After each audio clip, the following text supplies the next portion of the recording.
Kasus terkonfirmasi positif COVID-19 di Kabupaten Teluk-Wandama terus meningkat. Ironisnya jumlah ruang isolasi untuk pasien hampir penuh. Beberapa waktu lalu jubir Satgas COVID-19 Kabupaten Teluk-Wandama, Dr. Yoce Kurniawan menyampaikan terdapat lagi 4 tambahan kasus positif COVID-19 sehingga total pasien terkonfirmasi positif COVID-19 yang dirawat berjumlah 14 orang.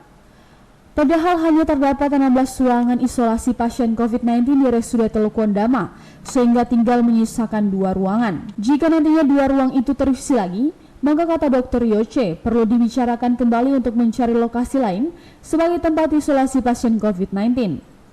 Selain daya tampung yang semakin minim, ketersediaan alat untuk pemeriksaan tes cepat molekuler (TCM) juga semakin sedikit. Jika terus membludak, maka sampel pemeriksaan swab harus dikirim ke kabupaten kota lainnya di Provinsi Papua Barat, bahkan ke kota Makassar.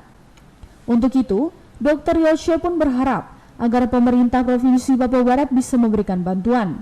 Khusus untuk tambahan baru 4 kasus COVID-19 di Teluk-Wandama, terdiri dari 2 orang pria asal Manokwari yang bekerja sebagai teknisi pemasangan jaringan listrik.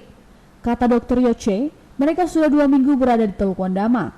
Sedangkan 2 pasien positif lainnya merupakan pasangan suami istri asal Kabupaten Nabire. 2 orang pertama adalah pekerja dari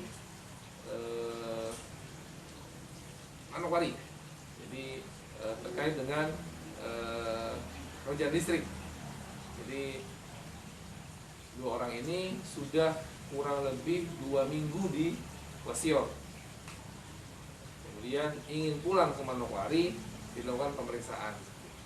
Hasilnya ini sempat menimbulkan pertanyaan ya.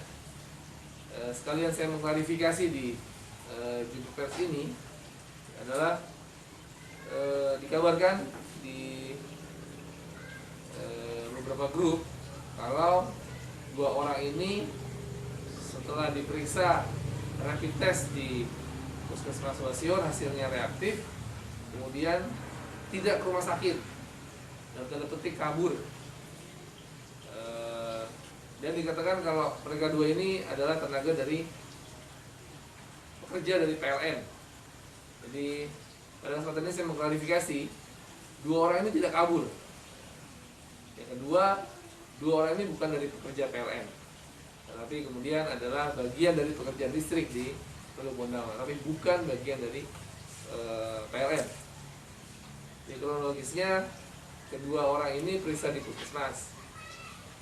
Kami sudah merapatkan dengan dinas kesehatan. Jadi rapid test yang beredar ini ada 3 kelas ya. Kelas 1, kelas 2, kelas 3. Kenapa kita buat kelas seperti itu? Karena keterbatasan cartridge untuk TCM. Dengan bertambahnya 4 pasien terkonfirmasi positif COVID-19, maka total keseluruhan kasus positif COVID-19 di Kabupaten Teluk-Wandama mencapai 49 kasus positif, sembuh 34, 14 lainnya masih dirawat di ruang isolasi RSUD Bondama, dan 1 orang dinyatakan meninggal dunia.